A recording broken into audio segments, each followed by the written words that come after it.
Existe uma data que ela nunca quis revelar completamente. Existe um nome que ela sussurrou antes de morrer e que ninguém foi capaz de decifrar por décadas. Existe uma terra que ela descreveu com detalhes perturbadores, uma terra de florestas enormes, de águas que cantam, de um povo que canta mesmo quando chora. E disse que essa terra seria o centro de algo que mudaria o destino de toda a humanidade. Essa terra tem nome, e você mora nela. Antes de continuar, respire fundo. O que você está prestes a ouvir não é ficção, não é teoria da conspiração, é um conjunto de eventos, profecias e coincidências tão precisas, tão encadeadas, tão impossíveis de ignorar, que até os mais céticos têm parado para pensar, para olhar ao redor, para sentir aquela sensação estranha que você só sente quando percebe que algo muito maior do que você está acontecendo, e que acontece exatamente agora, exatamente aqui. Baba Vanga morreu em 1996, mas antes de morrer, ela deixou algo para trás. Palavras, visões, advertências que foram registradas, guardadas, ignoradas por anos, e que agora, uma a uma, estão se tornando realidade diante dos nossos olhos. E uma delas fala diretamente sobre o Brasil. Vangelia Pandeva Gusterova nasceu em 1911 na Bulgária, numa pequena cidade chamada Strumica. Desde criança ela era diferente, não de uma forma poética ou romanesca, diferente de uma forma que assustava. Ela sabia coisas que não deveria saber. Dizia nomes de pessoas que nunca havia conhecido, descrevia eventos antes que acontecessem. Sua mãe morreu quando ela era muito jovem, e seu pai, um soldado que lutou em guerras que devastaram os Balcãs, não sabia o que fazer com uma filha que falava com o vento.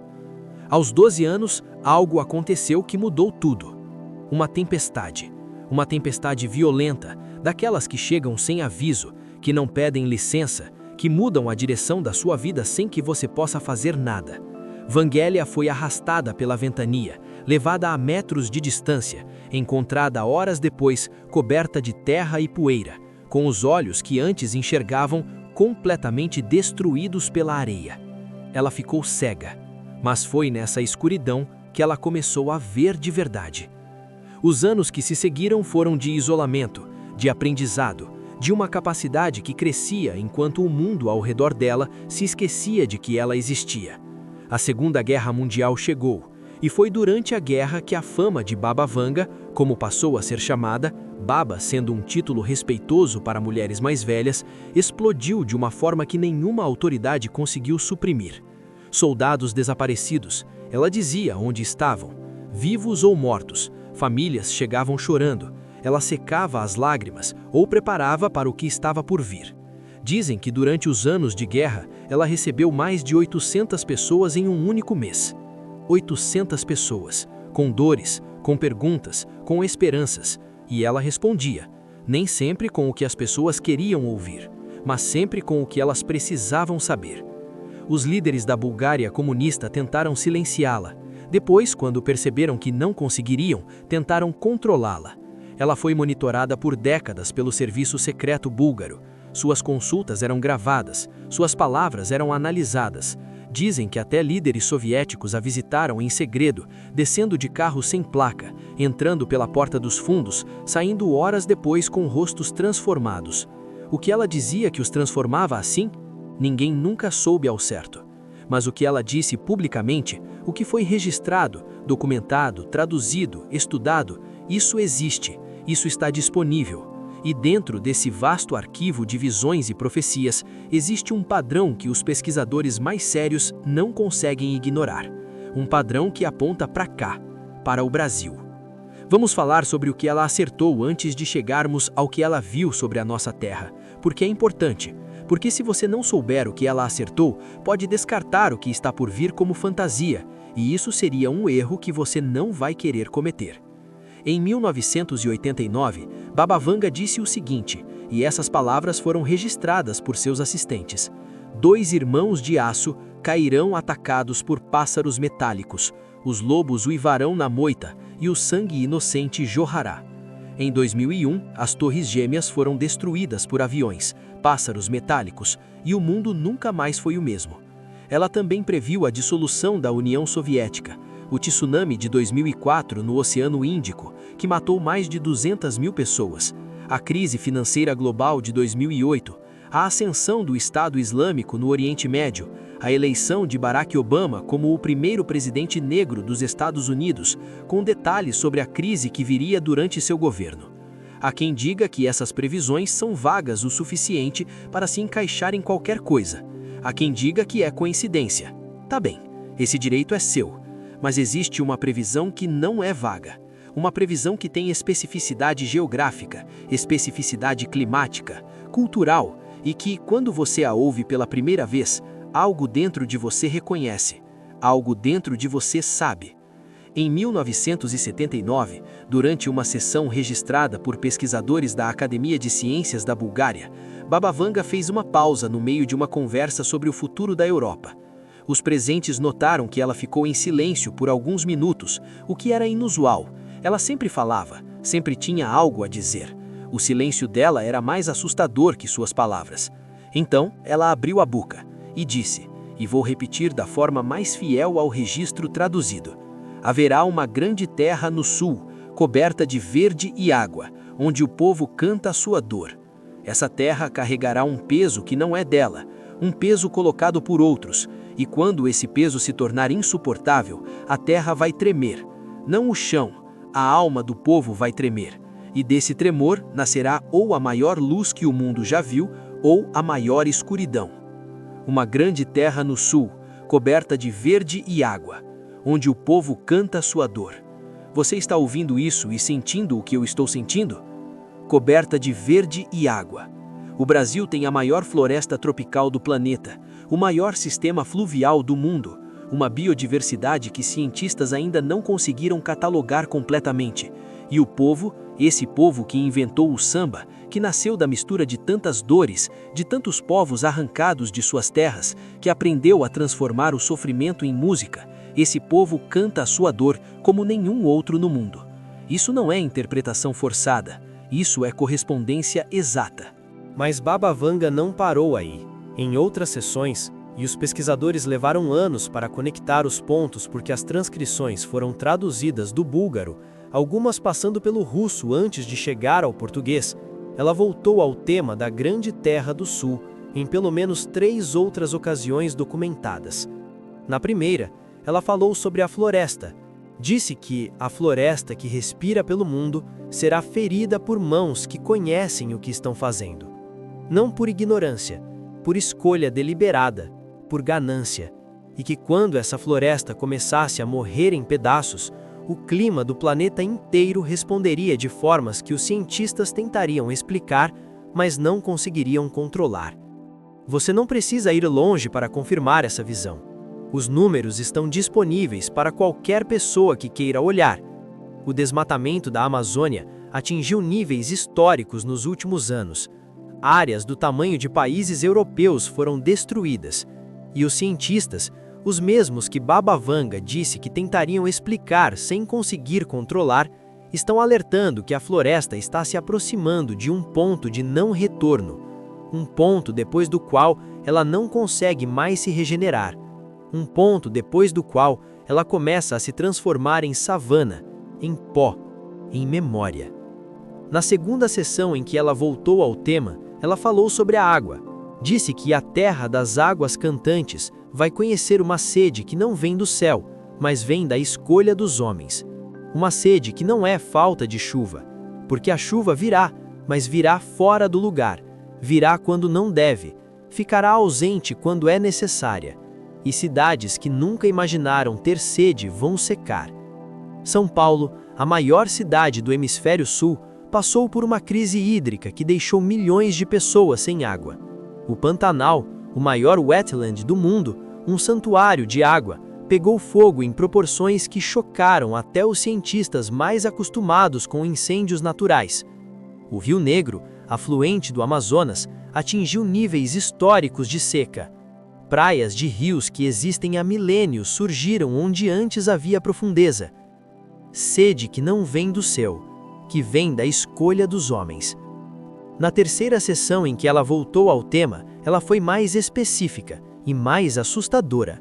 Ela disse que o povo dessa terra vai se dividir de uma forma que vai parecer impossível de resolver. Não vai ser divisão de opiniões, vai ser divisão de mundos. Cada metade vai acreditar que a outra está possuída por algo, e durante esse tempo de divisão, os que deveriam proteger vão trair, e os que deveriam calar vão gritar. Você está lendo isso em 2025. Você sabe do que ela estava falando. Mas há uma profecia que os pesquisadores guardam como a mais sombria, a mais específica, a mais difícil de ouvir. E é sobre o que vem depois. Baba Vanga descreveu, e de novo, estou citando do registro traduzido, um tempo em que a grande terra do sul vai chegar a uma encruzilhada. Não uma encruzilhada política, uma encruzilhada espiritual. O povo vai ter que escolher o que quer ser, não quem vai governar, mas o que vai ser. E essa escolha vai determinar não apenas o destino daquela terra, mas o destino de algo muito maior. Porque aquela terra guarda algo que o mundo vai precisar desesperadamente. E se aquela terra adoecer por dentro, o mundo vai sentir a falta daquilo que ela guardava. O que a terra guarda?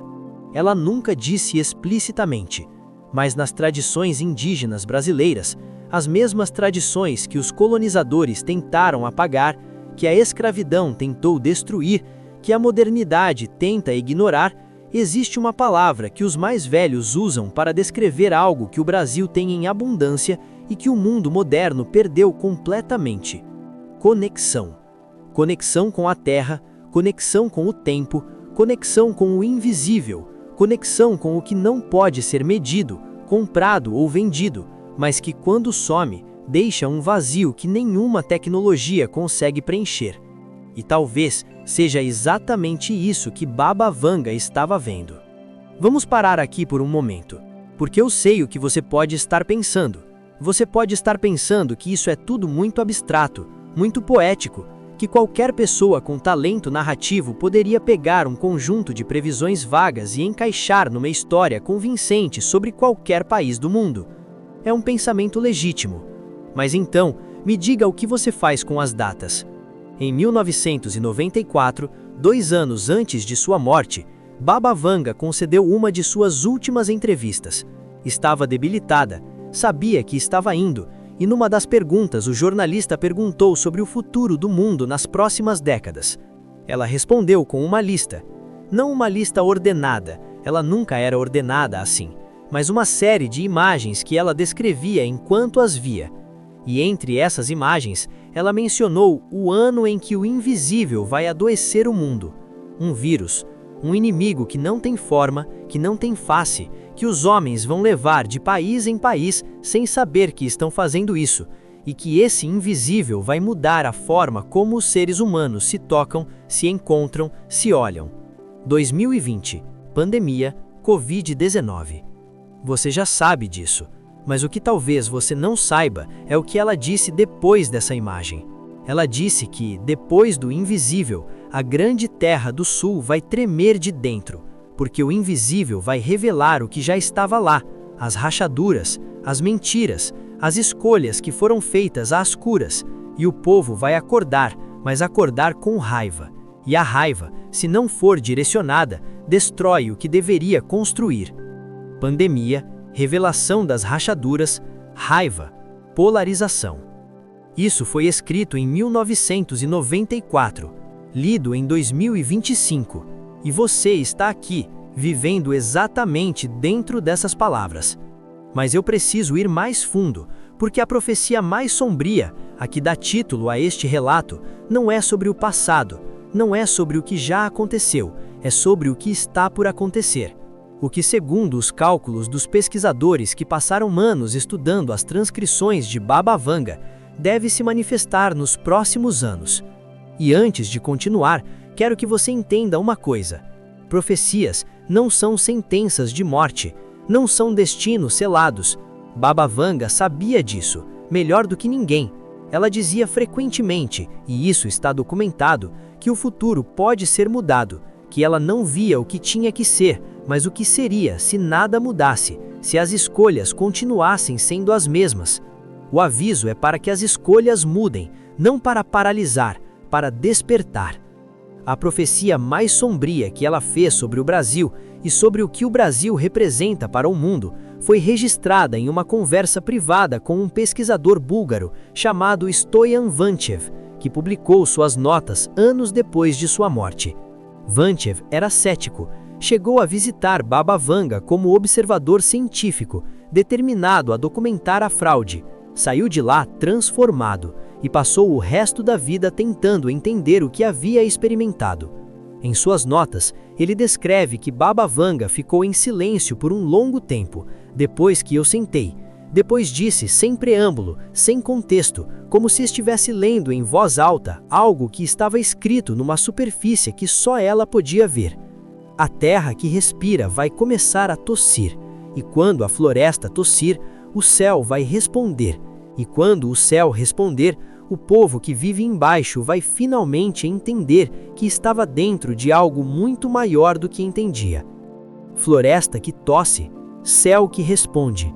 Incêndios, fumaça que cobriu o sol no meio do dia, mudanças climáticas que os cientistas brasileiros estão documentando com urgência crescente, alterações nos padrões de chuva, secas prolongadas em regiões que eram úmidas, cheias devastadoras em regiões que eram estáveis.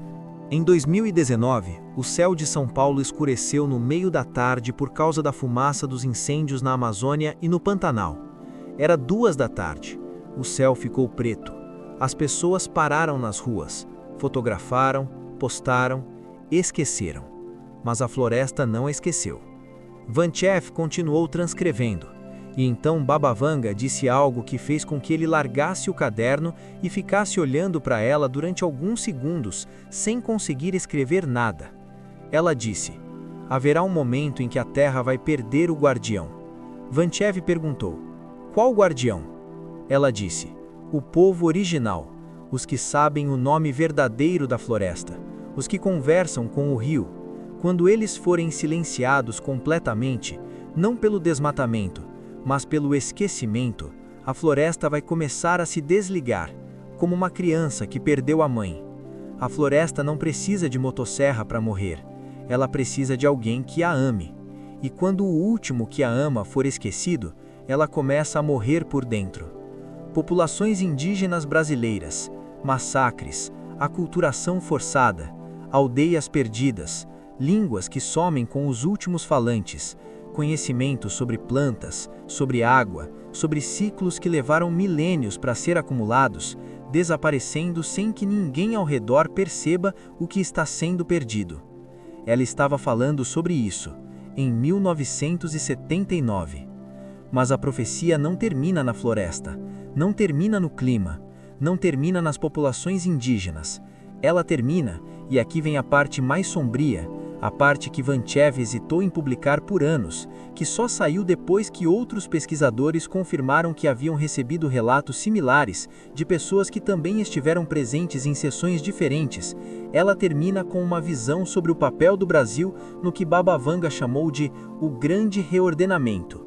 Ela descreveu um futuro próximo, e quando ela dizia próximo, nos registros, ela raramente especificava décadas, mas os padrões contextuais sugerem que estava falando de algo dentro de uma geração, em que o mundo vai passar por uma reorganização fundamental.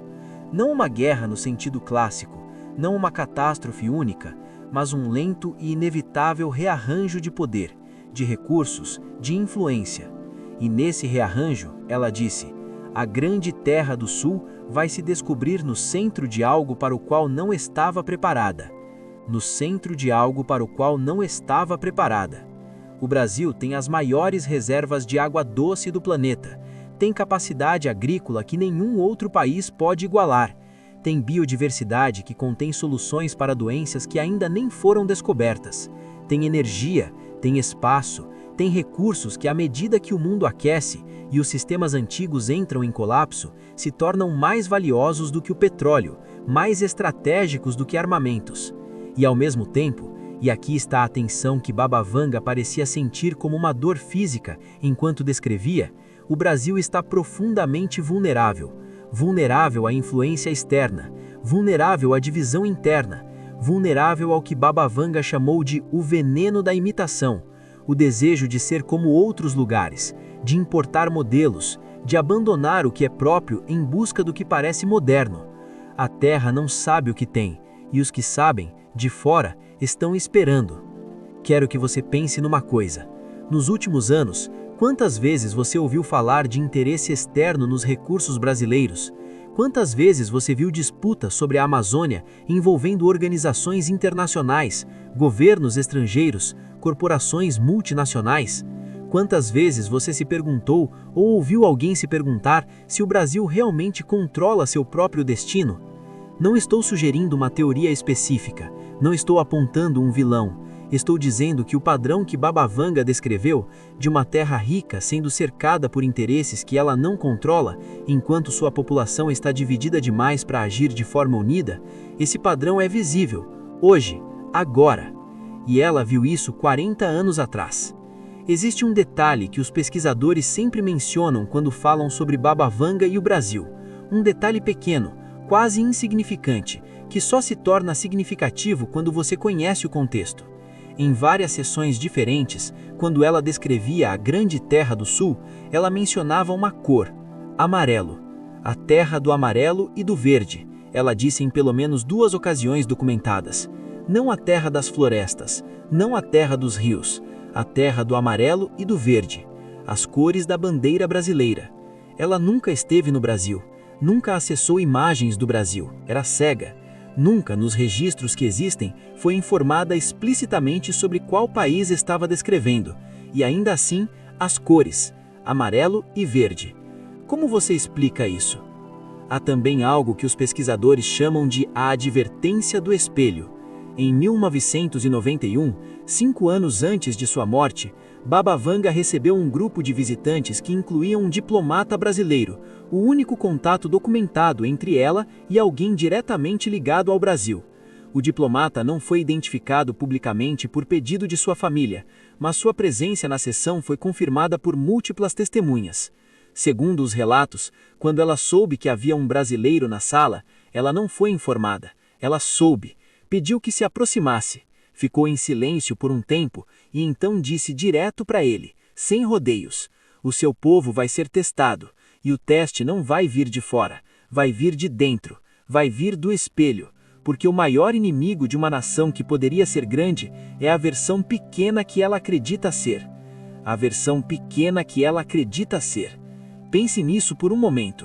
Uma nação que tem tudo, que poderia ser o que quiser, que tem os recursos, o povo, a criatividade, a resiliência, mas que foi ensinada, ao longo de séculos de colonização, de dependência, de narrativas que vieram de fora, a se ver como menor, como atrasada, como um lugar de passagem, não de chegada, como um país do futuro que nunca é hoje. Baba Vanga estava descrevendo um trauma coletivo e dizia que esse trauma, essa crença na própria pequenez, seria o maior obstáculo que o Brasil enfrentaria no momento de sua maior oportunidade. O teste não vai vir de fora, vai vir de dentro, vai vir do espelho.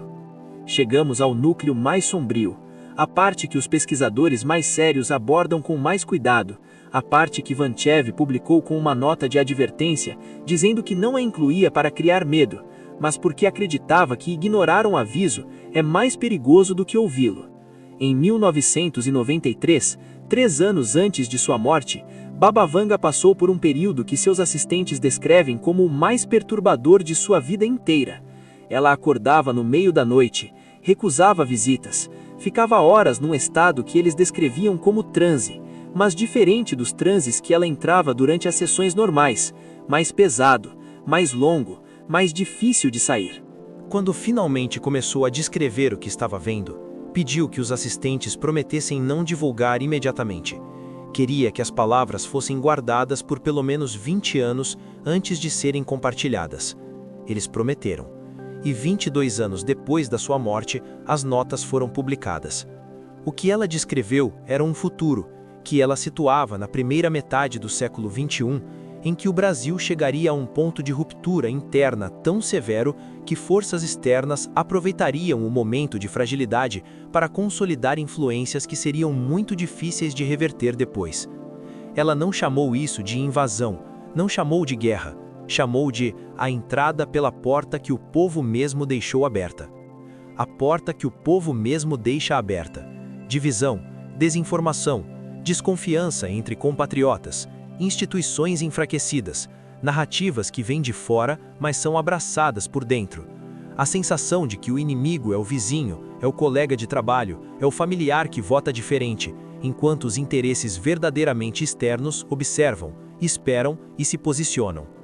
Ela disse: quando um povo está ocupado demais brigando com o espelho, não percebe quem está entrando pela janela. Mas, e isso é crucial, Baba Vanga não via apenas escuridão. Os pesquisadores que passaram mais tempo com suas transcrições dizem que ela raramente profetizava destruição sem incluir também a possibilidade de transformação. Ela não era uma profetisa do Apocalipse, era uma profetisa da escolha. E sobre o Brasil, ela disse algo que os pesquisadores descrevem como a parte mais luminosa e ao mesmo tempo mais misteriosa de todas as suas visões sobre essa terra. Ela disse: se o povo dessa terra lembrar o que é, não o que lhe disseram que era, mas o que realmente é, vai surgir daí uma força que o mundo não viu desde muito tempo. Não força de armas, força de cura. Esse povo sabe coisas sobre como curar que o mundo perdeu. Sabe coisas sobre como sobreviver, sobre como misturar o que parece incompatível, sobre como fazer alegria com o que qualquer outro povo usaria para fazer desespero. Sabe coisas sobre como misturar o que parece incompatível. O Brasil é a maior experiência de miscigenação da história humana. É o lugar onde culturas que não deveriam ter se encontrado, se encontraram. Não sempre de forma justa, não sempre de forma humana, mas se encontraram. E dessa mistura nasceu algo que não existe em mais lugar nenhum do planeta. Uma forma de ser que é, ao mesmo tempo, resistente e flexível, que chora e ri ao mesmo tempo, que faz música com a dor, que encontra comunidade no meio do caos, que tem uma capacidade de reinvenção que confunde qualquer modelo analítico que tenta compreendê-la de fora. Baba Vanga chamou isso de o dom escondido da terra do amarelo e do verde. E disse que esse dom, quando finalmente reconhecido, quando finalmente colocado a serviço de algo maior que a divisão, seria como uma luz no fim de um corredor muito longo que o mundo inteiro vai precisar encontrar. Eu preciso que você entenda algo sobre profecias. Não são como previsões do tempo, não são modelos matemáticos, não são algoritmos, são visões. E visões são por natureza simultâneas, sobrepostas, cheias de camadas. O que Baba Vanga via não era um filme linear com início, meio e fim. Era mais como olhar para um lago e ver, ao mesmo tempo, o reflexo do céu, o fundo pedregoso, os peixes nadando e sua própria face. Tudo ao mesmo tempo.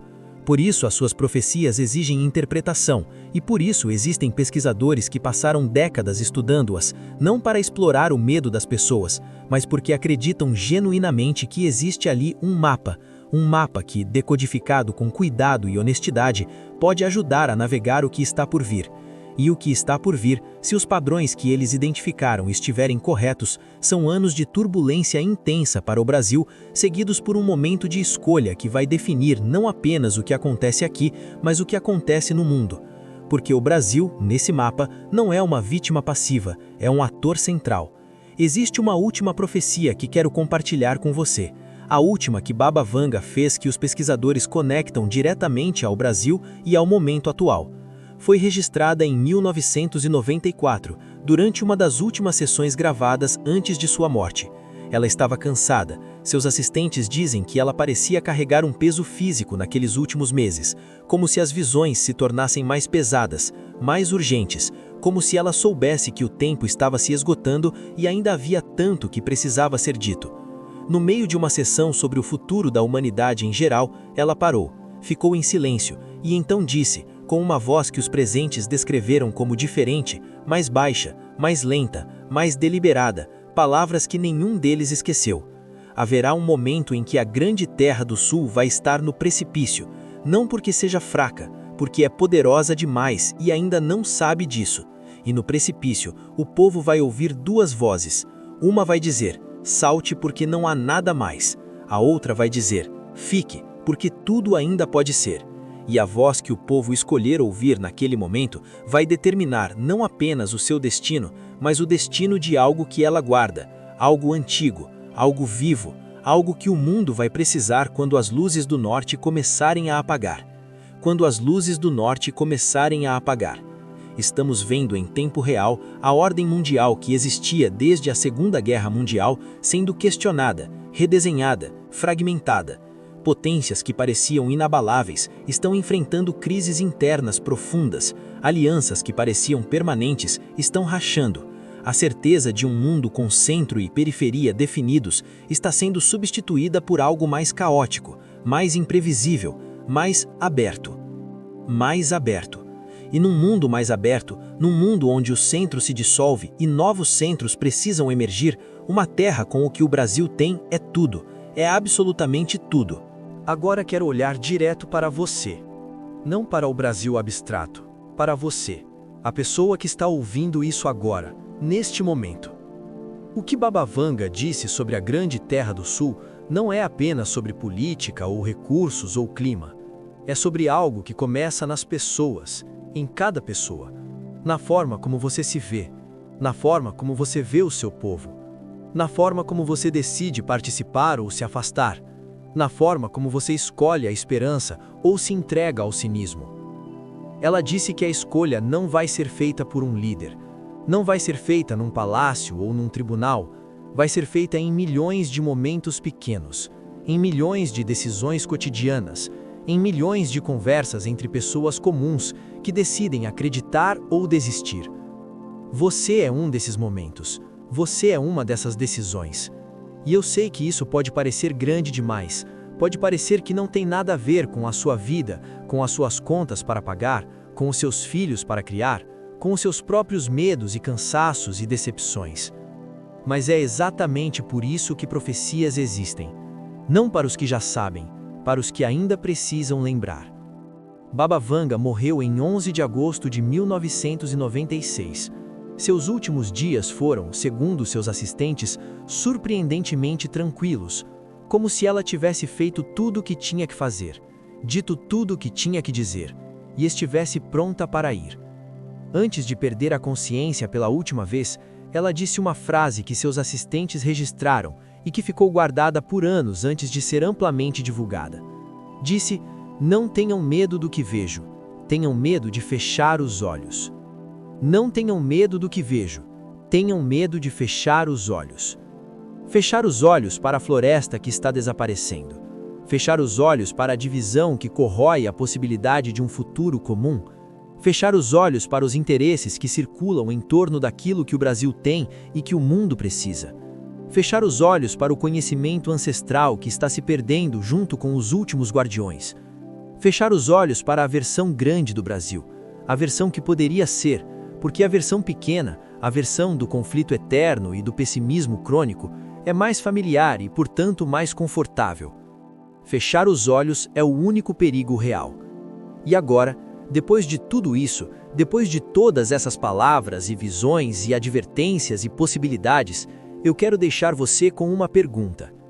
Não com uma resposta, com uma pergunta. Se Baba Vanga estava certa sobre o passado, sobre as torres, sobre o vírus, sobre as divisões, sobre a floresta que tosse e o céu que responde, o que você vai fazer com o que ela disse sobre o futuro? Não estou pedindo que você acredite cegamente. Estou pedindo que você olhe, que realmente olhe, para o Brasil que existe hoje, para as rachaduras que já são visíveis, para o potencial que é real e imenso e ainda não foi aproveitado, para as forças que disputam esse espaço, externas e internas, visíveis e invisíveis, e que você decida, como cidadão consciente, como ser humano que tem olhos para ver e ouvidos para ouvir, o que fazer com essa visão. Porque no precipício que Baba Vanga descreveu, e se os padrões que os pesquisadores identificarem estiverem corretos, estamos nos aproximando dele agora, nos próximos anos. Vai importar o que cada pessoa decidiu quando teve a chance de saber. Você teve essa chance agora. O que você vai fazer com ela? A floresta ainda respira, os rios ainda cantam, o povo ainda existe, diverso, contraditório, ferido e resistente, cansado e esperançoso ao mesmo tempo, e em algum lugar, dentro dessa terra de amarelo e verde, existe o dom que Baba Vanga viu. Existe a luz que ela disse que o corredor vai precisar. Existe a cura que o mundo perdeu e que esse povo, de alguma forma impossível de explicar, mas impossível de negar, ainda carrega. A profecia mais sombria não é sobre destruição, é sobre o risco de desperdiçar. Desperdiçar o que somos, desperdiçar o que podemos ser, desperdiçar o momento, esse momento, agora, este preciso instante da história em que a escolha ainda pode ser feita. Baba Vanga disse: a grande terra do sul vai conhecer sua própria grandeza. A questão é se vai conhecer a tempo. Há tempo. O relógio está andando, a floresta está contando, os rios estão esperando, os mais velhos que ainda lembram estão ficando mais velhos, as crianças que vão herdar isso tudo estão crescendo, e o mundo, esse mundo que está se reorganizando, que está procurando novos centros enquanto os antigos tremem, está olhando para o Brasil com uma atenção que nós raramente reconhecemos porque estamos ocupados demais olhando para dentro, brigando com o espelho. Para de brigar com o espelho. Olha pela janela e então, só então, olha de volta para o que está dentro, para o que somos, para o que guardamos, para o que podemos ser se escolhermos a voz certa no precipício. Essa é a profecia mais sombria de Baba Vanga sobre o Brasil. Não porque seja sobre destruição, mas porque é sobre uma escolha que ainda não foi feita. E escolhas que não foram feitas são as mais aterrorizantes de todas, porque ainda podem ir para qualquer lado. Se este vídeo mexeu com você, inscreva-se no canal, ative o sininho e compartilhe com alguém que também precisa conhecer essa verdade.